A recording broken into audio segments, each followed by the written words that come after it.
Hello, everybody, and welcome back to the TRVL Travel Photography Podcast. This is episode number 8, and I have a new guest for you guys today, somebody that you probably don't recognize, but after Googling his name and seeing some of his images, you are definitely going to start following Mr. Jarryd Salem. Excuse me.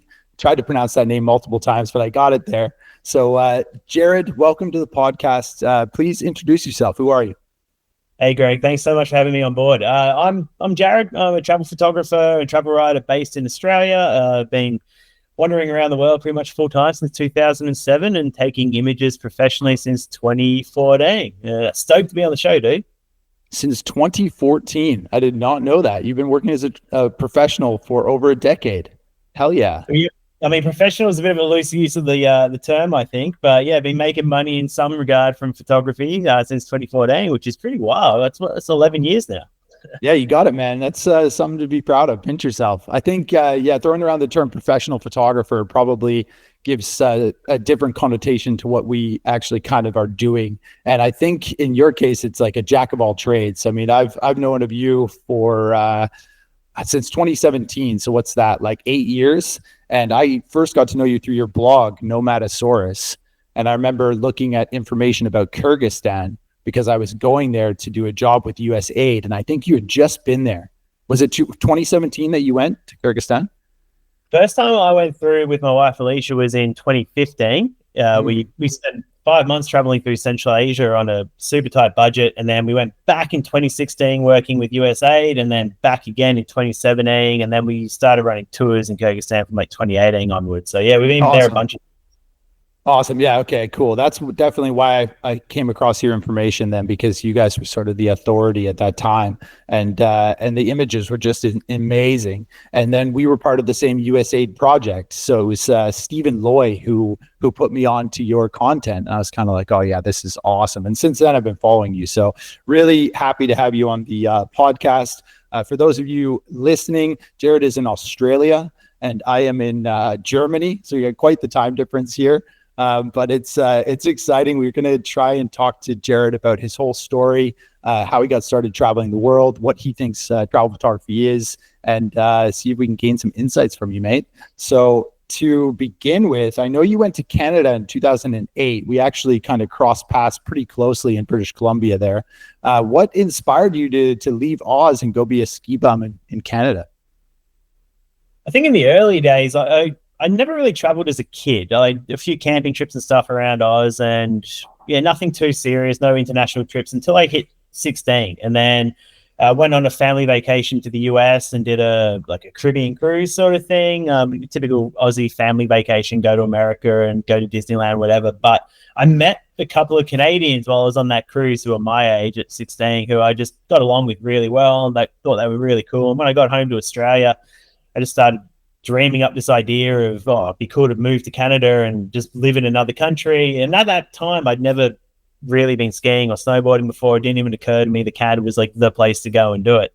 And then I mentioned it to a buddy, like, I'm going to move to Canada. He's like, to go snowboarding? I was like, I guess so. Yeah, maybe. Why not? And then that was the kind of the seed was planted then. So yeah, at the age of 20, got a one-way ticket to Canada, ended up starting off my season in Panorama, then moving to Revelstoke, where you were just up the road at Kicking Horse, apparently, which is wild. May have passed each other on some of the runs, but yeah, so that was kind of that. It was essentially just meeting people from another country, which I hadn't really done before, and then just having that desire to go and try something new and go on an adventure, which was very unlike me at that age. I was very much about partying and just kind of hanging out and thinking about maybe a career at some point. I'm glad things changed, that's for sure. Yeah, that's a big adventure for a young Aussie. And funny enough, not all that uncommon. In Golden, where I went to school, I studied venture tourism in Golden, British Columbia from 2006 to 2008. So we definitely would have crossed paths. I mean, Panorama's in Invermere just down the road. So I think I met a lot of Australians at that time as well, doing a ski season. And they were always pretty adventurous and super happy to be there. And I remember they did a lot more traveling around BC than I did. And I was always pretty inspired by those Aussies to hit the road. And one of them actually from Victoria, she was about 10 years older than me and was dating my roommate at the time. And everybody was older than me. I was also there at 19. And and she went down to South America to go skiing in Argentina and Chile. And I remember thinking, like, fucking hell, that sounds awesome. And she was like, why don't you just come with me? You know, it's only going to cost like $3 or $4 grand. And I had money because I was working at the ski resort. I wasn't going to school. I was like, all right, hell yeah. So I went down to South America in 2007, excuse me. And that's when I was like, holy shit, this is amazing, you know? So That's good, man. Yeah, it's funny. Like, you meet these people and they spark something inside you, right? And next thing you know, you're on a whole new adventure. Your life has completely changed. New chapters are opening. You're wandering off to South America with, you know, a couple of grand and nothing else. Like, I love that. That's the whole beauty of like being in these cool adventurous places and meeting. Yeah. What, I had a camera as well. Now, did you have a camera then? Because you are a phenomenal photographer. Like, when did you start looking through the lens? Oh, thank you, man. Yeah, look, I took a camera to Canada and promptly lost it on the ski field in my first season. No idea. Left it in a bar or something, I guess. And then never had a camera again until 2010. I bought a GoPro, like when the first GoPro came out, and that was just to record myself and the boys snowboarding.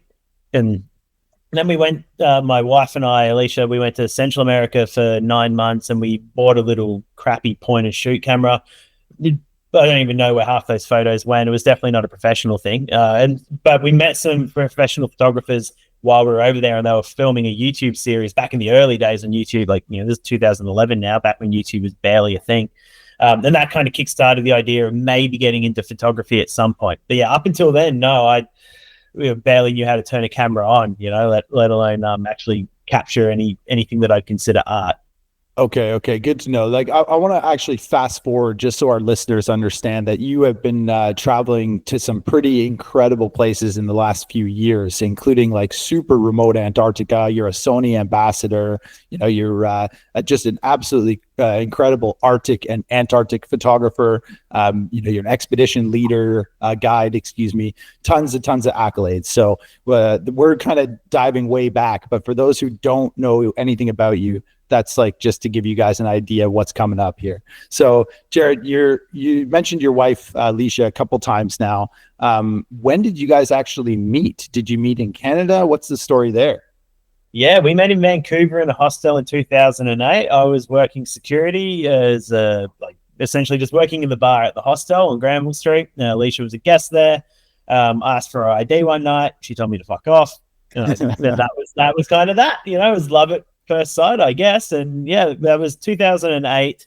The very next day, we bought a camper van together for $1,600 with this like random idea of like, oh, we'll just travel around, like, you know, young love sort of thing and see what happens. And yeah, we ended up driving that van all the way across Canada to Newfoundland and back, and then all kinds of cool adventures in it. But yeah, that was like 2008 in Canada. So yeah, Canada holds a special place in my heart.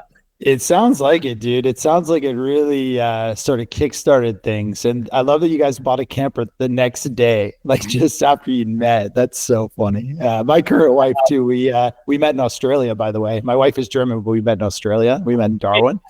And yeah, I'd known her for like one day and was like, man, this girl would be perfect if she came on this road trip with us, you know, like from Darwin to Adelaide. I've literally known her for one day. And the next day I'm like, hey, do you want to come with me for like 2 weeks on this epic road trip? Just like, man, feels expensive. Someone to help out with exactly. Yeah, I need a model. For my shoots, and you'd be perfect. Jesus. Perfect. Yeah, just meeting talent on their own. That's what we need. Yeah. So you and Alicia, you know, you met in Canada. You guys, like I said about Aussies, I remember like you guys would just go and do stuff, and I was like, man, these guys are seeing more of Canada than I've ever seen, and I'm from here, you know. So it sounds like you guys did exactly that. Then you go down to Central America. You get inspired through seeing other photographers to like start doing the YouTube thing. When did you kick off Nomadosaurus, the blog? The idea got sparked during that trip in Central America. After we'd been hanging out with these guys shooting that YouTube series, we started thinking, oh, maybe we'll do like the next trip we do, whatever big trip we do, we'll start a YouTube series about it, or maybe we'll shoot a doco wherever we end up. And then we came up with this idea of traveling from Thailand to Turkey without flying. It was originally South Africa, Thailand to South Africa without flying. And that was just a random idea we came up with on a bus in Mexico. And then when we went back to Australia so we could work, pay off some debt, and save some money for this next big trip. And we're umming and ahhing about the idea of starting a YouTube channel or buying a camera and learning how to shoot video. And then I was reading travel blogs about how to get to these, how to cross a border into Turkmenistan, like all these like random things that we were doing. And then I think the blog was one step forward. A guy named Johnny Ward, who's a pretty legendary adventurer now. Yeah, I know of him. Yeah, and anyway, I read one of his blogs, and he's talking about how he was making money from his blog, and I was like, "What the hell? You make money from this crap?" And anyway, I was like, "Oh well, doesn't seem that hard. Like, whatever. Maybe we'll start a blog. It'll give us a project to keep up with on the road. If we don't make money from it, who cares? We've had some savings to get us through." But yeah, that was it. At that point, we changed the idea. Instead of getting into filmmaking and shooting a YouTube series along the road, we were like, oh, we'll just start a travel blog because I loved writing and Alicia wanted to get into photography. So we went and bought a little RX100 point and shoot, which is right here. I don't know if this goes on your YouTube channel, but this is the very first camera we ever bought. Yes. Little RX100 Mark II from Sony. And that was that. We were like, okay, let's just buy this little point and shoot and just have some photos for our travel blog. And that was that. We essentially just then wandered all across Asia on a budget of $35 a day for the two of us, just snapping little photos on this thing and writing blogs. And that's how that all got started. So that was end of 2013, we launched NOMADasaurus.com. Okay, right on. Yeah, thanks for the little insight there. That camera looks like it's in really good shape for being 12 years old. No, it doesn't turn on. That's okay. Oh yeah, all right. We broke it in a case. Dude, I beat the shit out of my first camera. I bought my first like real professional camera. Oh my God, I beat the crap out of it. I got some great photos of that one. But yeah, just so you know, so this is going on YouTube, and then I'm going to push it out through Spotify and all the RSS feeds as well. So people will see the camera. And if you're listening to this on audio only, go and check out the YouTube channel so you can see that little point and shoot Sony that Jarryd still has.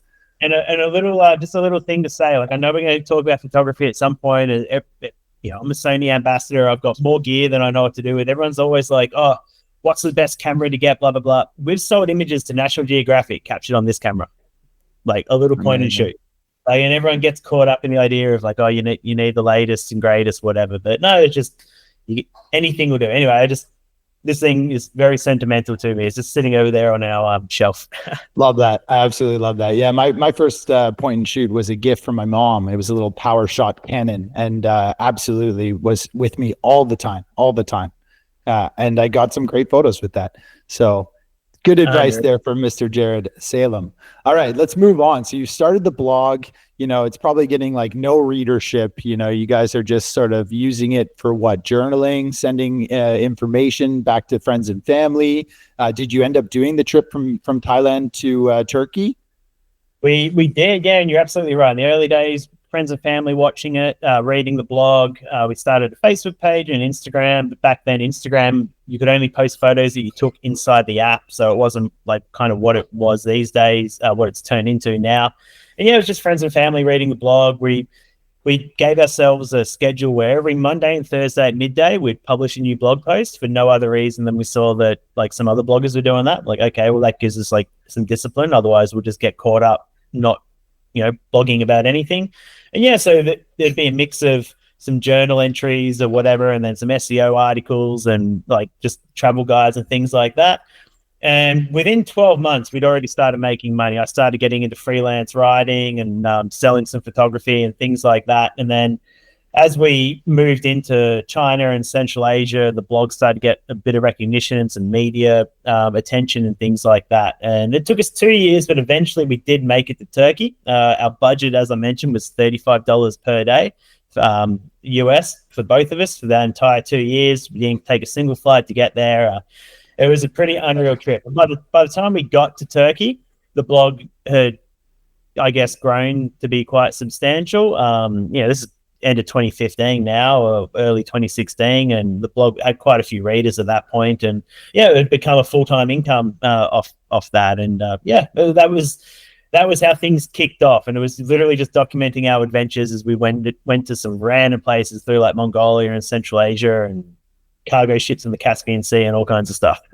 Yeah, that's I think that story has a lot more to it, though. I'm very interested to spend more time with you to dig into that, because as much as that's a good like summary of the 2 years, that's a lot of hard work, man. To grow a blog from zero to hero in 2 years on a budget of $35 a day for both of you, like that wasn't 35 each. No, that was 35 combined. That's incredible, dude. I mean, we've had a couple of really good stories on this podcast already. And I used to travel on $50 a day, which I thought was tough.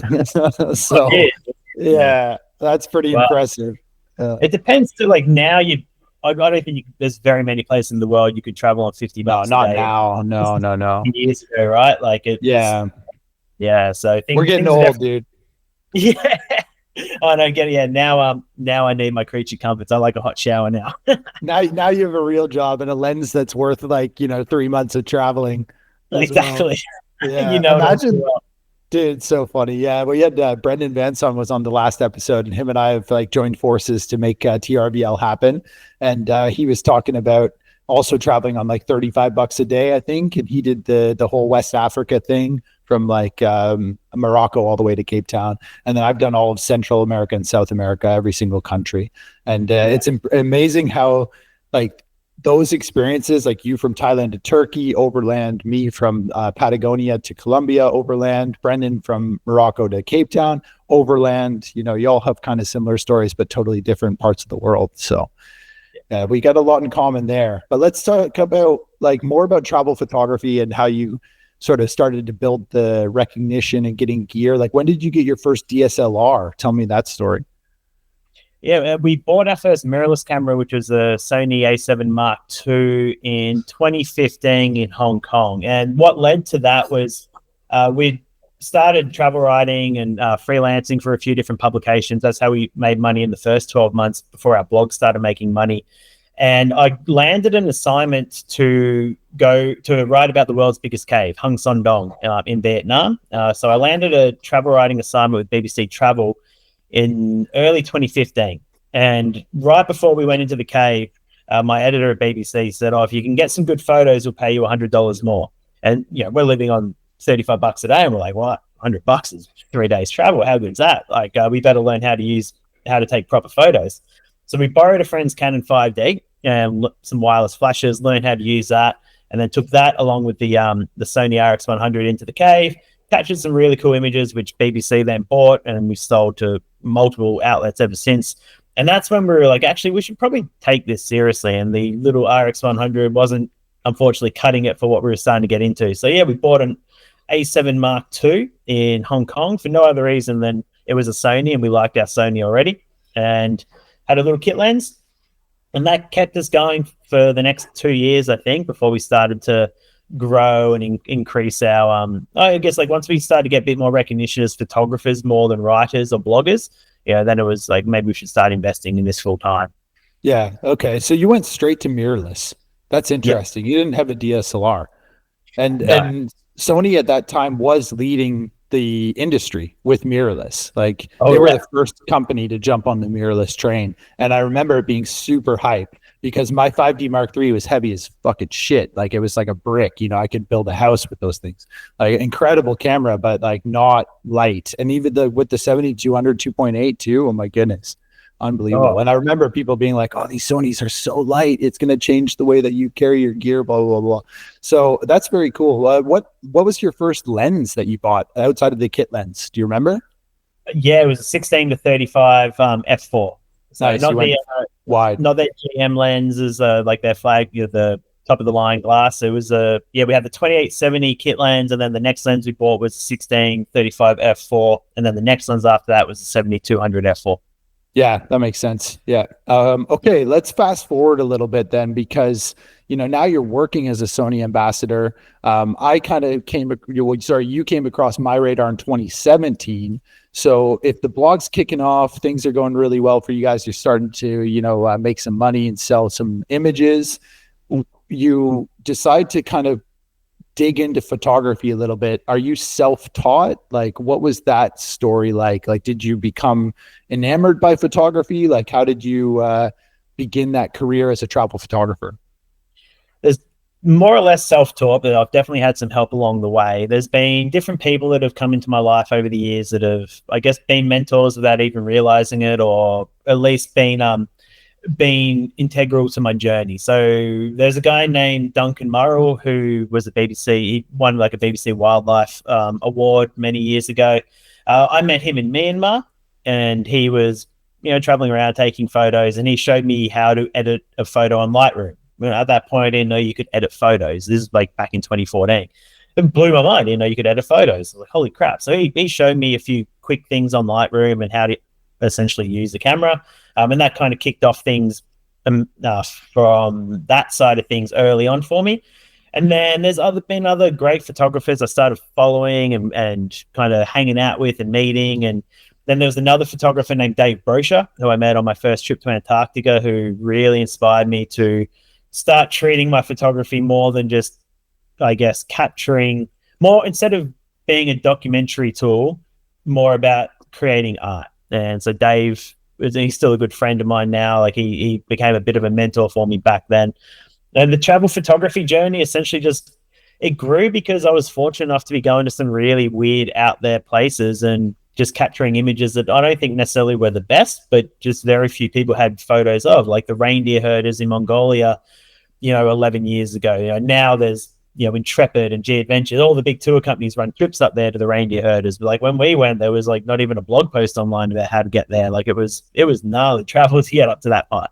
And captured some images that no one had seen before. And so that was like kind of travel photography growing into a career from back then, not really specializing in anything, getting some help along the way.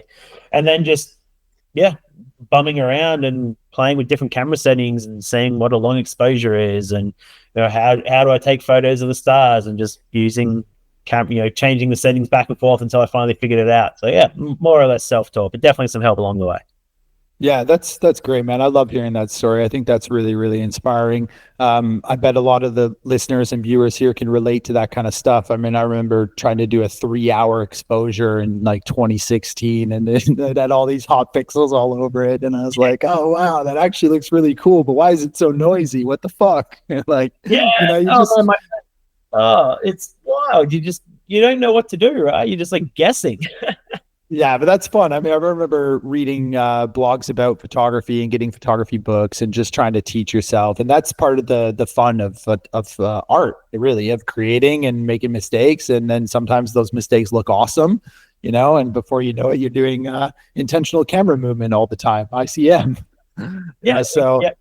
Anyway, all right. So I think what I'm kind of gathering from this is that you and Alicia took your blog to some pretty like out there places, some remote locations, really wild, a little bit before the times in regard to crossing Central Asia. And that's what sort of helped in your travel photography career. Right. But at the same time, you're still going 10 years later with some absolutely incredible images from Antarctica, from the Arctic. You're working as a photography, guide, I guess. What would be your role currently? Yeah, a few different things. Still running the blog, although we've got a whole team kind of looking at it now, so that's all automated. We run photography tours around the world, so Mongolia, Kyrgyzstan, Antarctica, etc. Quite similar to yourself, in all kinds of cool places. We've got another one in Botswana in a month. And then when I'm not doing that, which is kind of tour leading and photography guiding for my own company, I work as an expedition guide and photography guide with a few different companies in the Arctic and the Antarctic. So that's working on ships as the onboard photographer. Okay, so are you freelancing then? Like you're a contractor, so you work for different companies, not all the same company? No, I work for 2 different companies now, and I'm essentially just a contractor as a photography guide. Yeah, interesting. It's just an opportunity for me. I'd love it. You've been down there, right? Twice. So you know exactly what it's like. For me, my first trip to Antarctica was 2017, and it changed my life completely.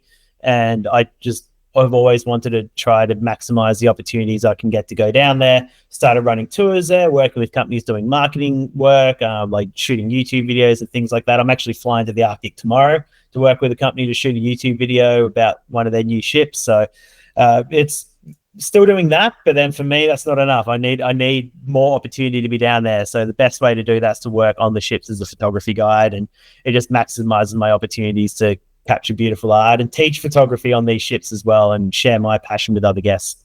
Yeah, that's a bit of a dream job, I must admit. I'm not sure how much you know of my history, but I used to be a tour leader with G Adventures in South America, and I led Patagonia. So I've been running Patagonia tours for years, and we would always get down to Ushuaia, and I would see the G Adventures ship, and a Yeah. lot of my passengers from Patagonia would be jumping onto the ship to go to Antarctica. And at that time, I'd never been to Antarctica. And I remember thinking to myself, like, fucking hell, man, I'm right here. Like, I just want to get on the ship and go to Antarctica, but I have to fly back to BA and pick up the next group and then do this same shitty tour of Patagonia again. Like totally jaded. But I remember thinking to myself, like, that's the ultimate job. Like, how do I get onto this ship? And I was working for the company, so I sent an email to the head office in Toronto, and they said, "Yeah, we have an onboard photographer. Like that would be perfect for you." And I was like, "Oh man, that sounds great." And this was like 2013, and I was definitely looking for the next option. And at the time, Australia was running the best jobs in the world competition, and I applied I applied for that, and I ended up winning that. That's why I went to Australia. I won the best jobs in the world. I was a wildlife caretaker on Kangaroo Island. Epic. Yeah, I didn't know, you probably don't know that, do you? Yeah, I got paid 100,000 Australian dollars, 100,000 Australian dollars for 1 year to work in South Australia by Tourism Australia. Yeah. That's how I bought my camera, dude. That's basically what started my whole professional journey, was getting paid 100 grand by Tourism Australia to work on an island in South Australia. That is so freaking cool, man. Yeah, but at the same time, I was like, I was saying no to a job to work in Antarctica. So it's kind of like, but you've got that job now. It's fucking sweet. I'm definitely love watching your journey. And you've been to like some really remote parts of Antarctica too. Like you've been to an emperor penguin colony that you had to fly into. I mean, you guys got to go follow it for sure. Like this stuff is amazing. So sorry, before we get into Antarctica, because we're kind of going off topic, I skipped a section that I wanted to talk to you about. How did you become a Sony ambassador for Australia and New Zealand? Oh, okay. So I don't know if this works anymore, but back when Instagram was about photography, we would always post our camera settings with every photo we shared. It would just be captured on this camera, which is always a Sony, captured on this camera with this camera settings, blah, blah, blah, blah. And that was it. I just was tagging Sony and whatever, never reached out or anything. And then in 2019, the social media manager messaged us on Instagram and was like, hey, like, been following what you guys do for years. Like, we're stoked that you love the products. We've actually got a new camera coming out. Do you guys want to do a review on it? And we're like, hell yeah, of course we do. So they sent us a ZV-1, which I'm sure is on a shelf over there, like the new vlogging camera that was coming out. And we shot a review on it. It was unpaid, and they let us keep the camera. But yeah, shot a YouTube video on it, I think, or wrote an article, whatever we did. And yeah, then a couple of months later, they're like, oh, can we send you guys some headphones? I'm like, okay, thanks. And like, it kind of started off, once you're in sort of thing. And, you obviously don't be divas and you deliver. And then in 2020, they opened up what they call an advocate program. So in Australia and New Zealand, you've got Sony advocates, which are the people that run workshops on behalf of Sony. And that's like one step below ambassador. I got an email asking if I wanted to apply for that. So I applied and ended up being selected as an advocate. I think there was only 12 of us at the time. Did that until 2024. And then, 2024, Sony Australia, I guess, gave me a promotion and then brought on Alicia as both of us to become Sony ambassadors. And so that's been just over a year now. And we couldn't be happier. But it just kicked off with tagging him on social media, and I guess them just liking what we were producing. I think one big thing about Sony, they're very big on community, and which is one thing I love about them. They don't really care about social media follower numbers. They don't care whether you're the world's best portrait photographer or the world's best wedding photographer. Like they want people who to represent their brands, who care about the community and live and breathe photography and content creation and videography. And I think that's how we got our foot in the door. Not because we're the best, but just because we're so passionate about photography and Sony equipment. So I am very stoked and proud to be working with Sony. I spent a shit ton of money with them before we became advocates and ambassadors, and I still love the brand more than anything. I'm happy to hear that, man. I switched from Canada to Sony in 2019, so just before the pandemic, and I also have a ton of Sony equipment now that I've spent over 15 grand on at least, I'm sure. Oh, yeah. So Sure. I'm happy to hear that. Congratulations. That's no small thing. It's a lot to do with networking. And as you say, not being a diva, like delivering and being a part of that community. And obviously Nomadosaurus already has the community. Like you guys have been growing the community since you started the blog. So it's just recognition of that feat. So be proud, my man. And that's only just last year. So you got quite the bright future with Sony as well, I'm sure, for the next few years. Yeah, thanks. Fingers crossed. We'll see what happens. Some exciting things on the horizon. I won't share too much, but yeah, it was. Well, I know you were just in Mongolia, and you said you're going into Botswana coming up next. So Nomadosaurus is like, full gas here, no brakes. So happy to hear that. And you're flying to Svalbard tomorrow, which is crazy. So thank you for making the time to come onto the podcast. Before I let you go, tell me, what, in your opinion, is the definition of travel photography? Storytelling in different places. For me, everything stems on the ability to tell a story. I don't think you can get beautiful photos. You can get amazing images of your trips of different places, great landscapes, a nice street photography, for example. But if it doesn't tell a story, it doesn't mean much. And for me, travel, take away the photography, take away the writing. Travel is about creating stories, your own story, and then being involved in other people's stories. And travel photography is about, in some way, trying to tell a story through a visual medium.